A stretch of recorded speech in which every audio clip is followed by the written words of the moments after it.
te feront la guerre, mais ils ne te vaincront pas, car je suis avec toi pour te délivrer, dit l'Éternel. Jérémie chapitre 1, verset 19. Cette parole n'est pas seulement une promesse ancienne, c'est une réalité vivante pour toi aujourd'hui. Peut-être ressens-tu l'opposition, l'injustice, les attaques visibles ou invisibles, comme si quelque chose ou quelqu'un s'était ligué contre ta destinée. Mais écoute bien cette vérité profonde. Quand tes ennemis déclarent la guerre, Dieu, lui, déclare déjà la victoire. Si ce message résonne dans ton cœur, prends un instant pour aimer cette vidéo et abonne-toi à la chaîne La Lumière du Monde, afin que ces paroles de vie continuent d'éclairer ton chemin et celui de beaucoup d'autres. Dans cette vidéo, nous allons explorer une vérité spirituelle puissante, souvent oubliée. Dieu ne commence jamais une œuvre sans aller jusqu'au bout. Ce combat que tu traverses n'est pas le signe de ta défaite, mais souvent la confirmation que le ciel est à l'œuvre. Reste jusqu'à la fin, car nous partagerons des clés spirituelles profondes et une prière qui pourrait transformer ta manière de voir les épreuves. Et dis-moi en commentaire cette phrase de foi. Dieu a déjà déclaré ma victoire. Depuis la Genèse jusqu'à l'Apocalypse, la Bible révèle un Dieu qui intervient précisément lorsque l'opposition se lève contre son œuvre.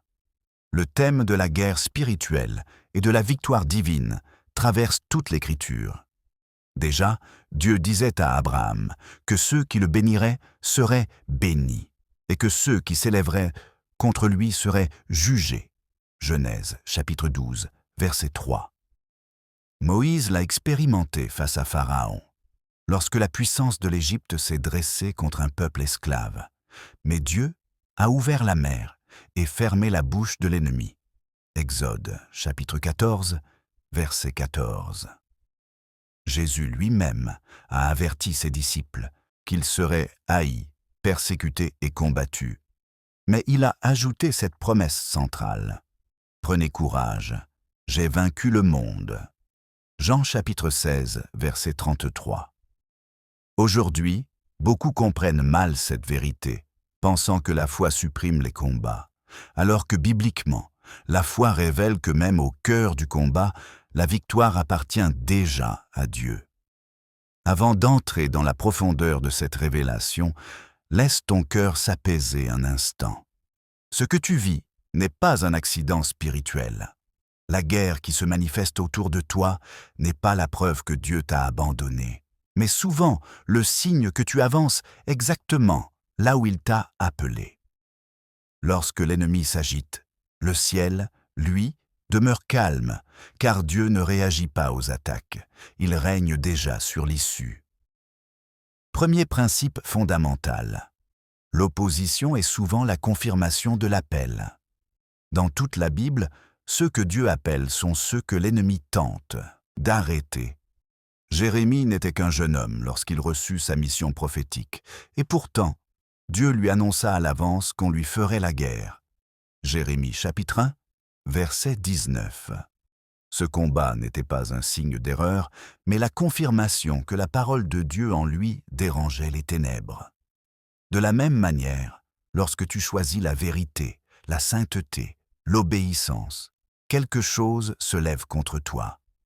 Non pas parce que tu es faible, mais parce que ta vie porte une lumière que l'ombre ne supporte pas. Le croyant doit comprendre que l'attaque n'est pas toujours une malédiction. Elle est parfois un signal céleste indiquant que Dieu agit profondément. Deuxième principe, Dieu déclare la victoire avant même que la bataille ne commence. Lorsque David se présenta devant Goliath, il ne parla pas comme un homme en sursis, mais comme un homme déjà victorieux. Il déclara que la bataille appartenait à l'Éternel avant même de lancer la pierre. Premier livre de Samuel, chapitre 17, verset 47. Dieu ne gagne pas à la fin comme nous, il parle depuis la fin. Ce que tu vis comme une guerre actuelle est déjà résolu dans le monde spirituel. La foi consiste à s'aligner avec ce que Dieu a déjà déclaré, même lorsque les circonstances crient le contraire. Tant que tu regardes à la taille du géant, tu trembles, mais quand tu regardes à la parole de Dieu, tu avances. Troisième principe, l'ennemi combat ce qu'il ne peut contrôler. Pharaon n'a pas attaqué Israël par hasard, il a discerné une croissance, une multiplication, une promesse en mouvement. Exode chapitre 1, versets 9 et 10. L'ennemi attaque ce qui lui échappe. Les pressions que tu subis ne sont pas dues à ton passé, mais souvent à ton avenir. Lorsque Dieu est sur le point de t'élever, les résistances augmentent. C'est pour cela que tu dois refuser de te définir par ce que tu traverses. Le combat est temporaire, mais la promesse est éternelle. Quatrième principe. Dieu combat pour toi-même quand tu te sens incapable de combattre. À la mer Rouge, le peuple était bloqué, effrayé, incapable d'agir. Dieu ne leur demanda pas de se battre, mais de rester ferme et de voir sa délivrance. Exode chapitre 14, verset 13. Il y a des saisons où Dieu te demande d'agir et d'autres où il te demande de lui faire confiance. La victoire ne dépend pas toujours de ta force, mais de ta position spirituelle. Tant que tu restes dans l'obéissance, Dieu prend en charge le combat. Cinquième principe, aucune arme formée contre toi ne prospérera. Cette promesse n'est pas poétique, elle est juridique dans le monde spirituel. Ésaïe chapitre 54, verset 17, affirme que les attaques peuvent être formées, planifiées, préparées, mais qu'elles n'atteindront pas leur objectif final. L'ennemi peut faire du bruit, créer de la confusion, provoquer des délais, mais il ne peut pas annuler ce que Dieu a scellé. Si ce message fortifie ta foi, prends un instant maintenant pour aimer cette vidéo et t'abonner à la chaîne La Lumière du Monde, afin que ces vérités continuent de nourrir ton esprit et d'équiper ta marche avec Dieu. Sixième principe. Jésus a transformé la guerre en victoire permanente. À la croix, ce qui semblait être la plus grande défaite est devenu la victoire suprême. Les ténèbres pensaient avoir gagné, mais Dieu accomplissait son plan. Colossiens chapitre 2, verset 15. Depuis ce jour, le croyant ne combat pas pour obtenir la victoire, il combat à partir de la victoire. C'est une différence fondamentale. Quand tes ennemis se lèvent, ils arrivent trop tard. Le verdict céleste est déjà prononcé. Tu n'es pas en train de te battre pour survivre, tu marches pour manifester ce que Christ a déjà accompli. Septième principe. La persévérance active la manifestation de la promesse. Beaucoup abandonnent juste avant l'intervention divine. Daniel a prié 21 jours avant de voir la réponse se manifester. Daniel chapitre 10, versets 12 et 13. Le combat invisible retardait la réponse visible. Ce que tu ne vois pas ne signifie pas que Dieu ne travaille pas. Chaque jour de fidélité affaiblit l'ennemi et rapproche la percée. Celui qui persévère ne sera jamais confondu. Huitième principe. Dieu n'abandonne jamais une œuvre commencée. L'apôtre Paul affirme avec assurance que celui qui a commencé en toi cette bonne œuvre la rendra parfaite. Épître aux Philippiens, chapitre 1, verset 6. Ce que Dieu initie, il l'achève. Les attaques ne sont pas un point final, elles sont des virgules dans l'histoire de ta foi. Même lorsque tu doutes, Dieu reste fidèle. Même lorsque tu vacilles, sa promesse demeure ferme. La guerre peut être réelle, intense, douloureuse, mais la victoire, elle, est certaine, car elle repose sur la fidélité de Dieu et non sur ta performance. Et la question demeure profonde et troublante.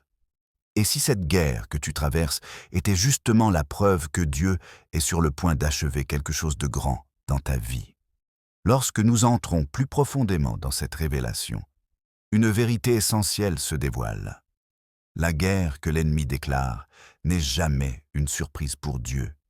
Elle est déjà intégrée dans son plan de victoire. Trop souvent, les croyants pensent que les combats spirituels sont des interruptions, alors qu'en réalité, ils sont des instruments que Dieu utilise pour révéler sa gloire. Joseph en est un exemple bouleversant. Trahi par ses frères, vendu comme esclave, emprisonné injustement, tout semblait annoncer un échec définitif. Pourtant, Joseph lui-même déclara plus tard: « Vous aviez médité de me faire du mal, Dieu l'a changé en bien. » Genèse, chapitre 50, verset 20. La guerre était réelle, mais la finalité appartenait à Dieu. Ce que l'ennemi prépare pour te détruire devient, entre les mains de Dieu, un outil pour t'élever. Il existe une vérité cachée que beaucoup négligent. L'ennemi n'attaque jamais sans autorisation divine. Dans le livre de Job, Satan ne peut toucher ni à la personne, ni au bien de Job sans que Dieu ne fixe des limites claires. Job, chapitre 1, versets 12 et 22. Cela signifie que même dans la tempête, Dieu reste souverain. Les combats que tu traverses sont entourés de frontières célestes. L'ennemi peut rugir, mais il ne peut dépasser ce que Dieu permet. Cette révélation transforme la peur en confiance. Tu ne te tiens pas au bord du chaos, tu te tiens au centre de la souveraineté divine.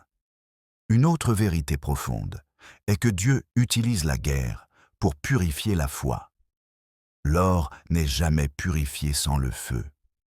Pierre l'exprime avec clarté lorsqu'il dit que l'épreuve de la foi, plus précieuse que l'or périssable, a pour but la louange, la gloire et l'honneur, lorsque Jésus-Christ apparaîtra. Première épître de Pierre, chapitre 1, versets 6 et 7. La guerre révèle ce qui est solide et ce qui est fragile. Elle arrache les fausses sécurités et recentre le cœur sur Dieu seul. Beaucoup prient pour la croissance spirituelle, mais peu réalisent que cette croissance passe souvent par des combats qui fortifient l'âme. Il est également crucial de comprendre que la victoire de Dieu n'est pas toujours immédiate, mais elle est toujours certaine. Lazare est mort et Jésus a volontairement attendu avant d'intervenir. Jean chapitre 11, versets 25 et 40. Aux yeux des hommes, tout était terminé. Mais Jésus déclara: « Cette maladie n'est point pour la mort, mais pour la gloire de Dieu. » Il y a des situations où Dieu laisse la guerre atteindre son paroxysme afin que la victoire soit indiscutable. Ce délai n'est pas un refus, c'est une préparation. Plus la nuit est sombre, plus la lumière éclate avec puissance. Beaucoup pensent que la victoire signifie l'absence de blessures, mais bibliquement, la victoire signifie la présence de Dieu au milieu des blessures. Jacob a lutté toute une nuit et en est sorti boiteux, mais transformé. Genèse chapitre 32, versets 24 à 28. Il a perdu une démarche naturelle, mais il a gagné une identité spirituelle. Parfois, Dieu permet que la guerre laisse une trace, non pour t'humilier, mais pour te rappeler que tu as vu sa face et que tu as survécu. Ce n'est pas la guerre qui te définit, mais ce que Dieu accomplit en toi à travers elle. Une autre idée reçue doit être brisée. Croire que la victoire dépend de la compréhension totale du plan de Dieu. En réalité, la foi ne repose pas sur la compréhension, mais sur la confiance. Proverbe chapitre 3, versets 5 et 6, nous exhorte à nous appuyer non sur notre intelligence, mais à reconnaître Dieu dans toutes nos voies. Le peuple d'Israël marchait dans le désert sans connaître le chemin, mais la nuée et la colonne de feu les guidaient. La guerre crée souvent de la confusion, mais la présence de Dieu apporte la direction, même lorsque la logique humaine échoue. Il faut aussi révéler cette vérité puissante. Dieu permet la guerre pour déplacer son peuple. Israël n'aurait jamais quitté l'Égypte sans l'oppression. La pression de Pharaon a provoqué le mouvement vers la liberté. Exode chapitre 3, versets 7 et 8. Certaines situations douloureuses sont des appels déguisés. Dieu utilise l'inconfort pour provoquer une transition. Ce que tu appelles attaque est parfois l'accélérateur de Dieu pour t'amener là où tu n'aurais jamais osé aller seul. Enfin, la plus grande victoire révélée dans les Écritures reste celle de la croix. Satan croyait anéantir le plan de Dieu, mais il a en réalité scellé sa propre défaite. Jésus, en apparence vaincu, a triomphé des principautés et des puissances. Colossiens chapitre 2 verset 15. Depuis ce jour, toute guerre menée contre un enfant de Dieu est déjà perdue d'avance. L'ennemi peut combattre, mais il ne peut renverser une victoire déjà acquise. La résurrection est la preuve éternelle que Dieu ne laisse jamais son œuvre inachevée. Ainsi, lorsque tes ennemis déclarent dans la guerre, rappelle-toi que Dieu ne se lève pas pour improviser une réponse. Il règne déjà depuis la fin. La victoire n'est pas une possibilité, elle est une certitude ancrée dans la fidélité divine. Ce combat que tu traverses ne marque pas la fin de ton histoire. Il annonce la manifestation prochaine de la gloire de Dieu dans ta vie. Maintenant que cette vérité est établie dans ton esprit, il est temps de la laisser descendre dans ton cœur et transformer ta manière de vivre chaque jour. La révélation sans application reste une information, mais la révélation appliquée devient une transformation. Dieu ne te montre pas que la victoire est acquise pour que tu sois spectateur, mais pour que tu marches différemment au milieu du combat. La première application concrète est d'apprendre à changer ton langage. Dans la guerre, beaucoup parlent comme des vaincus avant même la fin de la bataille. Or, la Bible nous rappelle que la vie et la mort sont au pouvoir de la langue. Proverbe chapitre 18, verset 21. Lorsque l'ennemi déclare la guerre, refuse de déclarer ta défaite avec lui. Parle comme Dieu parle. Même si tes émotions tremblent, laisse ta bouche proclamer la vérité divine. Dire « Dieu a déjà déclaré ma victoire » n'est pas de l'orgueil spirituel, c'est un acte de foi aligné avec le ciel. La deuxième application est de renforcer ta vie de prière, non comme un cri de panique, mais comme une position de confiance. Beaucoup prient uniquement pour que la guerre cesse, alors que Dieu t'invite parfois à prier pour rester ferme pendant qu'il agit. Jésus, au jardin de Gethsémane, n'a pas prié pour éviter la croix, mais pour rester aligné avec la volonté du Père. Évangile selon Matthieu, chapitre 26, verset 39. Ta prière change lorsque tu comprends que Dieu est déjà victorieux. Elle devient une communion, non une négociation. Troisièmement, applique cette vérité dans ta manière de réagir aux attaques humaines. Toutes les guerres ne sont pas visibles spirituellement. Certaines passent par des paroles, des injustices, des trahisons. Jésus nous enseigne à ne pas rendre le mal pour le mal, mais à vaincre le mal par le bien. Épître aux Romains, chapitre 12, verset 21. Cela ne signifie pas être passif, mais être spirituellement intelligent. Refuser de répondre avec la même arme que l'ennemi, c'est déclarer que tu fais confiance à Dieu pour rendre justice. Quatrièmement, ancre-toi dans la parole, comme dans une arme quotidienne. Jésus a vaincu Satan dans le désert, uniquement par la parole. Évangile selon Matthieu, chapitre 4, versets 1 à 11. Chaque attaque était contrée par un « il est écrit ». Si tu veux marcher dans la victoire, tu dois connaître ce que Dieu a déjà déclaré. Lis la Bible non comme un rituel, mais comme une réserve de vérité pour les jours de combat. La parole ne t'empêche pas toujours d'entrer dans la guerre, mais elle t'empêche d'y mourir spirituellement. Cinquièmement, apprends à discerner ce que la guerre cherche à t'enseigner. Demande à Dieu non seulement « pourquoi », mais surtout « pourquoi ». Jacques nous dit que l'épreuve produit la persévérance. Jacques chapitre 1, versets 2 à 4. Chaque combat porte une semence de maturité spirituelle. Si tu refuses la leçon, tu risques de revivre la même bataille sous une autre forme.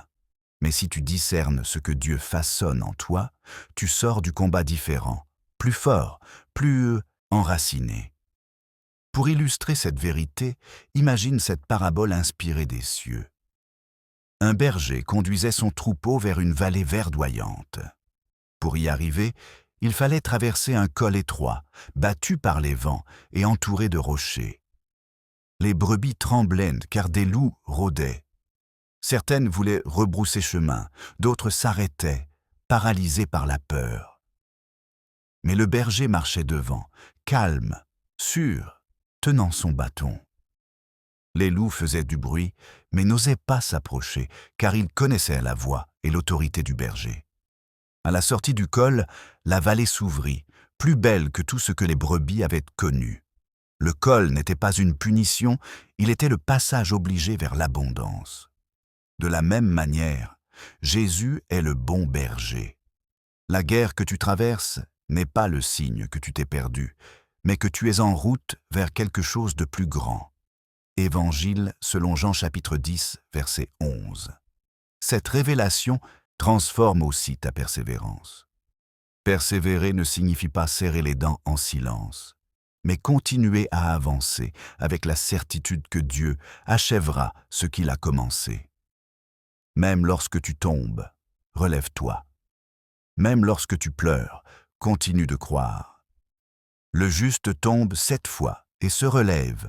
Proverbe chapitre 24, verset 16. La persévérance n'est pas l'absence de fatigue, c'est la décision de ne pas abandonner. Enfin, laisse cette vérité transformer ta vision de l'avenir. Ne vis plus comme quelqu'un qui attend de voir s'il va gagner, mais comme quelqu'un qui marche vers la manifestation d'une victoire déjà acquise. Cela change tes choix, tes relations, tes priorités. Tu n'agis plus par peur de perdre, mais par foi en un Dieu fidèle. Et dans cette posture, même la guerre devient un terrain où la gloire de Dieu se révèle. Souviens-toi, Dieu ne laisse jamais son œuvre inachevée. Ce qu'il a promis, il l'accomplira. Ce qu'il a commencé en toi, il le mènera à son terme. La guerre peut être intense, mais la victoire, elle, est déjà scellée dans les cieux. Au terme de ce message, retiens cette vérité immuable. Lorsque tes ennemis déclarent la guerre, Dieu n'entre pas en panique. Il confirme ce qu'il a déjà établi. La Bible nous rappelle que si Dieu est pour nous, qui sera contre nous? Épître aux Romains, chapitre 8, verset 31. La guerre que tu traverses n'est ni un oubli de Dieu, ni une erreur de parcours. Elle est souvent la preuve que sa main est à l'œuvre dans ta vie. Tu n'es pas en train de lutter pour mériter une victoire. Tu avances vers la manifestation de ce que le ciel a déjà décrété. Jésus lui-même nous l'a assuré. Je suis avec vous tous les jours jusqu'à la fin du monde. Évangile selon Matthieu, chapitre 28, verset 20. Cette présence constante est la garantie que rien de ce que Dieu commence ne reste inachevé. Alors, aujourd'hui, choisis de marcher dans la foi, et non dans la peur, dans la confiance, et non dans le doute, car celui qui a promis est fidèle. Prenons maintenant un instant pour prier. Seigneur, je te remercie pour cette âme qui écoute ce message. Tu vois les combats visibles et invisibles, les larmes versées en secret et les batailles silencieuses du cœur. Je déclare, au nom de Jésus-Christ, que toute guerre élevée contre ton enfant ne produira pas la défaite, mais révélera ta gloire. Fortifie sa foi, renouvelle son espérance et rappelle-lui que tu es avec lui pour le délivrer. Jérémie chapitre 1, verset 19. Qu'il marche désormais avec l'assurance que la victoire a déjà été déclarée dans les cieux. Amen.